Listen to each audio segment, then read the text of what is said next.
आप देख रहे हैं विकलांग अधिकार मंच हरियाणा का अपना नमस्कार साथियों, यूट्यूब चैनल। विकलांग अधिकार मंच हरियाणा की राज्य कमेटी की बैठक 11 अक्टूबर को ऑनलाइन की गई है। उसमें कुछ महत्वपूर्ण काम हमने हाथ में लिए हैं। सबसे मुख्य हमने इसमें जो समीक्षा की है वो इस कोरोना काल का जो दौर चल रहा है, इस दौरान विकलांगों के क्या हालात चल रहे हैं, साथ ही लॉकडाउन के दौरान विकलांगों के क्या हालात रहे, उसमें सरकार की क्या भूमिका रही और विकलांगों को कितना नफ़ा और नुकसान हुआ, उसकी हमने समीक्षा की है। और समीक्षा में पाया कि सरकार ने जो ध्यान विकलांग कानून 2016 के सेक्शन 24 के तहत सरकार ने देना चाहिए था, वो ध्यान विकलांगों की ओर नहीं दिया गया, बल्कि विकलांग इस लॉकडाउन के दौरान बहुत ज़्यादा परेशानियों में रहे। इस दौरान सरकार ने कुछ ऐसे काम विकलांगों से करवाए जो इस दौरान नहीं करवाने चाहिए थे। मुख्य बधिर विकलांग कर्मचारी को फैमिली आईडी सर्वे करवाने के लिए कहा गया। सिरसा से एक कर्मचारी की सूचना मिली कि उसकी बदली पलवल में कर दी गई है। कुछ जिलों के विकलांगों द्वारा सूचना मिली कि उनके इस लॉकडाउन के दौरान मोटे चालान काटे जा रहे हैं। नारनौल के अंदर तो एक विकलांग जो है उसके 11,000 रुपये तक का चालान काटा गया। उसी तरीके से प्राइवेट कंपनी में जो विकलांग रोजगार कर रहे थे उनका वेतन ज़्यादातर का नहीं दिया गया और कई विकलांगों को नौकरी से हटा दिया गया है। उनका केस अब कोर्ट में भी चल रहा है। कुछ विकलांगों के स्वास्थ्य संबंधित परेशानियां रही और उनमें ज़्यादा पीड़ा उन्हें उठानी पड़ी। मुख्य बधिर और जो ब्लाइंड विकलांग थे उसकी तरफ सरकार ने बिल्कुल भी ध्यान नहीं दिया इस लॉकडाउन के दौरान। इस प्रकार की कई तमाम समस्याएं जो विकलांगों को रही और अब भी जो कि तो बनी हुई है। इसमें राज्य कमेटी की समीक्षा में ये निकल के आया कि सरकार इतनी हठधर्मिता के साथ जो काम कर रही है उसका प्रभाव विकलांगों के ऊपर बहुत ज़्यादा पड़ रहा है। सरकार ने विकलांगों के प्रति नरम होना चाहिए, उनकी मांगों को तवज्जो के साथ सुनना चाहिए।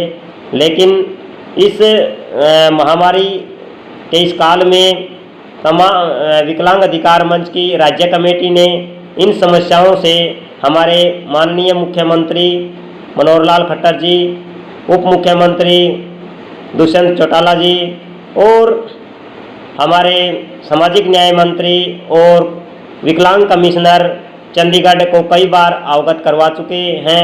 लेकिन अभी तक भी हमारी जो समस्याएं हैं जो कि तो बनी हुई है उसका कोई भी रिप्लाई सरकार ने नहीं दिया है।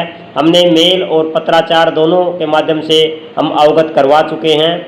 आखिर में विकलांगों ने ये हार के ये फैसला इस राज्य की कार्यकारिणी में लिया है कि हम पूरे हरियाणा में 27, 28 और 29 अक्टूबर को 3 जोन में पूरे हरियाणा में हम प्रदर्शन धरने करेंगे।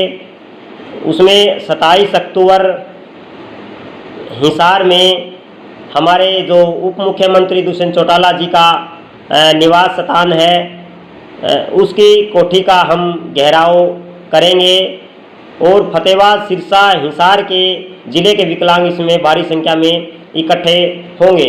उनकी तैयारियों को लेकर जोरों के साथ तैयारियां चली हुई है। इसी प्रकार 28 तारीख को कैथल में वहां पर बाल विकास मंत्री के आवास का घेराव किया जाएगा। उसके आसपास के जो ज़िले हैं वो जींद, कुरुक्षेत्र, अम्बाड़ा, यमुनानगर, करनाल आदि वहाँ के विकलांग इकट्ठे होकर जोरदार प्रदर्शन करेंगे। तीसरा हमारा जो पॉइंट है वो रोहतक है। वहाँ पर भिवानी, सोनीपत, पानीपत और झज्जर, गुड़गांव, रेवाड़ी के विकलांग इकट्ठे होकर इस प्रदर्शन में शामिल होंगे। इस प्रदर्शन में हमारी जो मुख्य मांगें रहेंगी, जिस पर सरकार ने ध्यान देने की ज़्यादा ज़रूरत है, उसको हम ज़्यादा हाईलाइट रखेंगे। उसमें हमारी सबसे मुख्य मांग रहेंगी, विकलांग कानून 2016 को हरियाणा में सभी जगह लागू किया जाए। सरकारी विभागों में विकलांगों के खाली पड़े पदों को भरा जाए और सरकारी विभागों का निजीकरण बंद किया जाए। 40% से ऊपर के विकलांगों को 5,000 रुपये मासिक पेंशन दी जाए और फ्री बस पास किया जाए। हम और अगली हमारी जो मांग है वो विकलांगों के BPL राशन कार्ड बनाए जाएं। साथ ही इस जो कोरोना काल का जो दौर चल रहा है, इसमें विकलांग परिवार को 10 किलो प्रति व्यक्ति के हिसाब से राशन दिया जाए। मनरेगा में 200 दिन का काम विकलांगों को दिया जाए। इस प्रकार से हमारी ये मुख्य मांगें होंगी। इसके साथ ही वहाँ की जो स्थानीय जो मांगें हैं उनको भी हम साथ में हाईलाइट रखेंगे। इन मांगों को लेकर हम पूरी तैयारी के साथ विकलांग अधिकार मंच के कार्यकर्ता लगे हुए हैं और तमाम उन संस्थाओं से जो विकलांगों के ऊपर काम कर रही है उनसे भी अपील है और तमाम विपक्षी पार्टियों से और जो जन संगठन है, जो हमारे हमदर्द हैं, उन तमाम साथियों से अपील है, संगठनों से, कि हमारे इस लड़ाई में वो शामिल हो, तन मन धन से हमारा सहयोग करें। इस लड़ाई को और ज़्यादा मजबूती के साथ हमारे साथ कंधे से कंधा मिलाकर हमारा सहयोग करें। और तमाम मेरे उन साथियों से भी अपील है कि ये जो लड़ाई है ये कोई 1 या 2 दिन में हल होने वाली लड़ाई नहीं है। ये हमारे अधिकारों की लड़ाई है और ये अधिकार यदि हमें प्राप्त करने हैं तो हमें एकजुट होकर संघर्ष करना होगा और इस लड़ाई को और ज़्यादा मजबूत करना होगा। खास करके हम इस 27, 28 और 29 अक्टूबर का हमारा जो उद्देश्य है सरकार को बताने का, क्योंकि हम पहले 2018 में 25 अक्टूबर को CM हाउस करनाल का घेराव किया था। उस टाइम भारी संख्या में विकलांग करनाल में इकट्ठे हुए थे और CM साहब की कोठी का घेराव किया था। हम उसको दोबारा सरकार को याद दिलाना चाहते हैं कि उस टाइम जो विकलांगों के अपमान किए गए थे, उस विकलांग अधिकार मंच की जो राज्य कमेटी थी उनके पदाधिकारियों का अपमान किया गया था और सरकार ने और वहाँ के जो कृष्ण वेदी सामाजिक न्याय मंत्री थे, उन्होंने कहा था कि मैं विकलांगों के वोटों से नहीं बना हूँ। उसको एहसास भी दिलाया था इस चुनाव के दौरान भी और वो भारी वोटों से भी हारा था।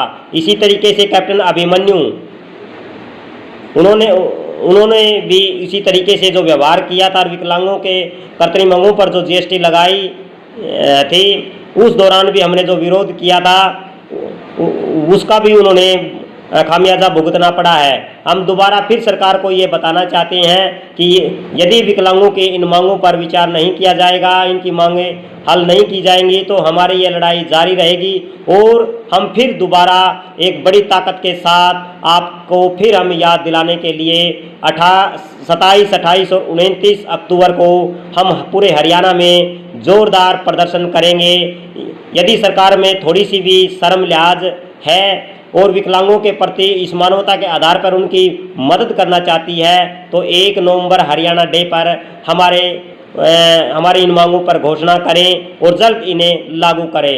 नहीं तो आने वाला जो वक्त है वो विकलांगों को और ज़्यादा मजबूर कर देगा रोड पर आने के लिए, सरकार के खिलाफ हल्ला बोल प्रदर्शन करने के लिए। साथियों, आज हमारी राज्य स्तरीय मीटिंग हुई थी जिसमें पीछे की जो समस्याएं हैं विकलांगों से संबंधित उस पर चर्चा की गई और उसमें फैसला लिया गया कि हमें 27 अक्टूबर को डिप्टी CM आवास घेराव करना चाहिए। 3 जिलों में सिरसा, फतेहाबाद और हिसार होंगे, जिसमें हमारी सभी ब्लॉकों में हिसार में मीटिंगें भी हो चुकी हैं और गांव-गांव में जनसंपर्क अभियान भी हमने चला रखे हैं। इसमें करीबन 150 गांव हमने चिन्हित किए हैं जिसमें हमारा जनसंपर्क अभियान चलेगा और जो हमारी समस्याएं हैं उसको लेकर ही डिप्टी सीएम आवास घेराव करेंगे। कारण ये रहा कि जो डिप्टी सीएम दुष्यंत चौटाला जी जो बने हैं वो चुनाव से पहले घोषणाएं भी कर चुके हैं कि सभी की 5100 रुपये पेंशन होगी और बीपीएल राशन कार्ड का भी आदेश हाई कोर्ट ने भी दे रखा है कि विकलांगों का बीपीएल राशन कार्ड प्राथमिकता के तौर पर लेकर इनका बनाया जाए। तो साथ में दुष्यंत चौटाला जी रोजगार मंत्री भी हैं, तो हमने निर्णय किया कि इसी जगह और इनके आवास का घेराव करें ताकि इनको समझ आए कि चुनाव से जो पहले घोषणाएं की थी वो पूरी करनी ज़रूरी है।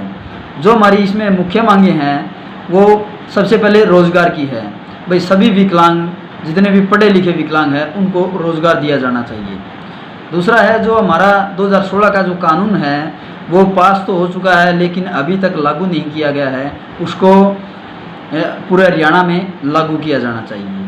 तीसरा है कि 40% पे यदि विकलांगता हमारी 40% से शुरू हो जाती है तो उसी के आधार पे सभी विकलांगों को पेंशन दी जानी चाहिए और वह 5100 रुपये घोषणा के हिसाब से भी और हमारे जो संगठन की मांग है उसको पूरा करना चाहिए। और 40% से ऊपर विकलांग जॉब करने जाता है या फिर पढ़ने जाता है तो उसको बस पास की ज़रूरत होती है।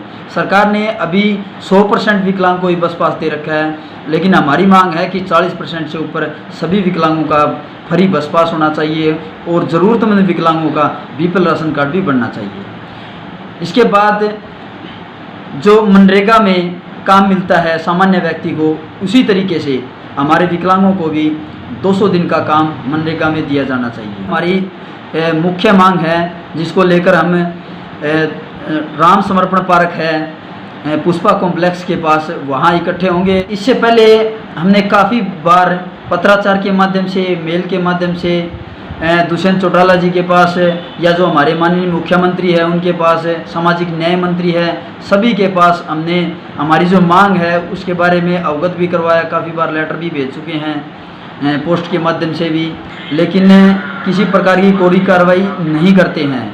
दूसरा, दुष्यंत चौटाला जी ने चुनाव से पहले घोषणाएं की थी और उनसे पहले भी मिले थे, तब उन्होंने यही जवाब दिया था कि अभी तो मेरी सरकार भी नहीं है, जैसे ही मेरी सरकार आती है तो मैं इन जितनी भी आपकी समस्याएं हैं उसका हल सबसे पहले आपका ही करूँगा, क्योंकि सबसे ज़्यादा मजबूर तबका जो है वो आप ही हैं। लेकिन उसके बाद जैसे ही ये सरकार में आए हैं तो इन्होंने कोई भी सूद नहीं ली है। तो हमारा जो सबसे बड़ा कारण यही है कि एक तो ये रोज़गार मंत्री है, उससे ऊपर से उप मुख्यमंत्री बन चुके हैं, तो हमें उम्मीद है कि ये हमारी समस्याएं ज़रूर सुने। राम राम साथियों, राज्य कमेटी की जो मीटिंग हुई थी वो ये इस बात को लेकर हुई थी कि हम 27 अक्टूबर को अपनी तमाम तरह की मांगों को लेकर के urban state Hisar Pushpa complex के पास डिप्टी सीएम दुष्यंत चौटाला का घेराव करेंगे। उसमें यह निर्णय लिया गया था कि इसमें फतेहाबाद, हिसार, सिरसा 3 जोनों को लेकर के हम डिप्टी सीएम आवास का घेराव करेंगे। साथ में कई साथी सवाल करते हैं कि डिप्टी सीएम आवास का ही घेराव क्यों करेंगे आप। पहला तो ये डिप्टी सीएम है, दूसरा रोजगार मंत्री है और साथ में इसने वादा किया था कि हम 5100 रुपये पेंशन करेंगे, सभी विकलांगों को रोज़गार देंगे, 3 लाख तक का लोन सभी विकलांगों को बिना गारंटर बिना ब्याज लोन दिया जाएगा और बस पास को लेकर 40% से ऊपर सभी विकलांगों का बस पास लागू किया जाएगा। इस तरह तमाम तरह की मांगों को लेकर के हम इसका घेराव करने जा रहे हैं।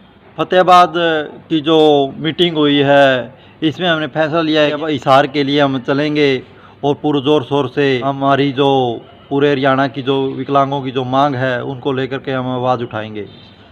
फतेहाबाद ज़िले में जितने भी ब्लॉक है, गांव है, हम गांव-गांव जाकर ब्लॉक वाइज जाकर हम गांव में मीटिंग करेंगे और विकलांग साथी जी तो जो अनपढ़ है, जिनको विकलांगों की समस्याओं के बारे में इतने जागरूक नहीं है, उनको हम जागरूक करें। आप देख रहे हैं विकलांग अधिकार मंच हरियाणा का अपना यूट्यूब चैनल।